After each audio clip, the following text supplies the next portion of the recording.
Saudara-saudara, sering kita mendengar pernyataan seperti ini. Yeshua tidak pernah berkata bahwa Dia adalah Yahweh. Sekilas, pernyataan ini terdengar benar. Karena memang kita tidak menemukan kalimat persis, "Aku adalah Yahweh." Tetapi sekarang, kita harus jujur. Apakah Yahweh harus berbicara dengan cara manusia modern, atau Dia berbicara dengan cara yang dimengerti oleh orang pada zaman itu? Hari ini, kita akan melihat bahwa Yeshua memang mengaku sebagai Yahweh, tetapi dengan cara yang sangat dalam, yang hanya bisa dipahami oleh mereka yang mengenal Taurat. Mari kita kembali ke dasar. Di kitab Keluaran 3 ayat 14, saat Musa bertanya kepada Elohim, "Siapakah namamu?" Jawaban yang diberikan sangat unik. Ehye Asher Ehye, artinya, "Aku adalah Aku." Perhatikan baik-baik, ini bukan sekedar nama, ini adalah pernyataan keberadaan. Artinya, Yahweh tidak diciptakan, Yahweh tidak bergantung kepada siapapun, Yahweh kekal, tidak berubah. Dalam bahasa Yunani, Septuaginta diterjemahkan, Ego eimi hoon. Aku adalah yang ada. Jadi sejak awal, aku adalah bahasa identitas Yahweh. Sekarang kita masuk ke perkataan Yeshua. Di Injil Yohanes 8 ayat 58, Yeshua berkata, "Sebelum Abraham ada, aku adalah." Perhatikan kalimat ini. Secara logika manusia, harusnya aku sudah ada sebelum Abraham. Tetapi Yeshua tidak berkata begitu. Dia berkata, "Aku adalah." Ini aneh, tidak sesuai tata bahasa biasa, tetapi justru disitulah maknanya. Yeshua tidak sedang bicara waktu, dia sedang menyatakan identitas kekalnya.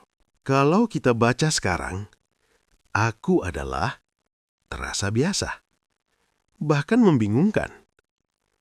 Tapi bagi orang Yahudi saat itu adalah kalimat yang sangat berbahaya. Kenapa? Karena mereka hafal Taurat. Mereka tahu Keluaran 3:14. Mereka tahu bahwa "Aku adalah" milik Yahweh. Sekarang perhatikan ini. Ini sangat penting. Di Injil Yohanes, Yeshua sering berkata, "Akulah terang dunia. Akulah roti hidup." Ini masih bisa dianggap kiasan. Tapi ada ucapan yang berbeda. Sebelum Abraham ada, aku adalah. Jika kamu tidak percaya bahwa aku adalah, tidak ada tambahan apapun. Tidak ada penjelasan. Ini bukan kalimat biasa. Ini adalah pernyataan identitas ilahi. Sekarang kita lihat bukti paling kuat. Di Yohanes 8:59, mereka mengambil batu untuk melempari Yeshua. Kenapa? Apakah karena mereka bingung? Tidak. Kalau bingung, mereka akan bertanya. Tapi ini mereka langsung menghukum. Artinya, mereka mengerti dengan sangat jelas bahwa Yeshua sedang menyamakan diri dengan Yahweh. Di kitab Yesaya, Yahweh berkata, "Akulah Dia, Aku yang awal dan yang akhir." Ini adalah identitas Yahweh. Dan apa yang dilakukan Yeshua? Di Wahyu, "Akulah yang awal dan yang akhir."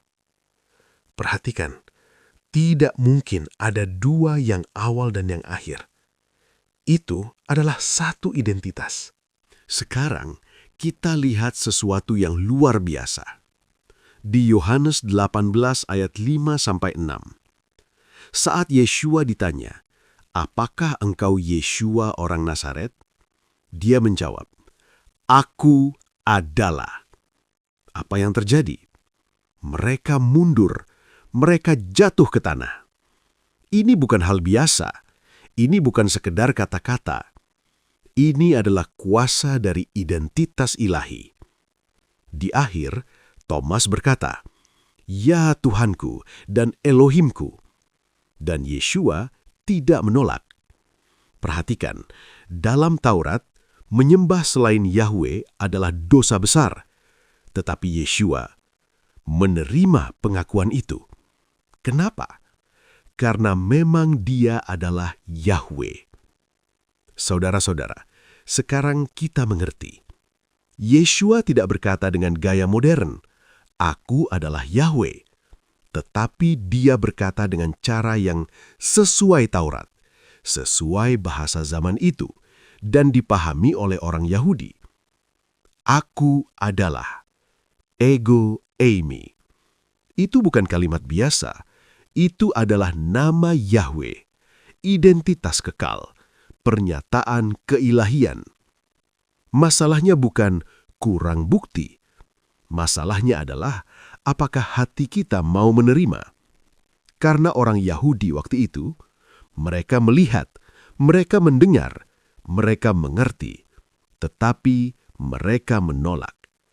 Sekarang kita sudah membaca, sudah memahami, sudah melihat kebenaran ini. Pertanyaannya tinggal satu. Apakah kita percaya bahwa Yeshua adalah Yahweh yang menyatakan dirinya kepada manusia?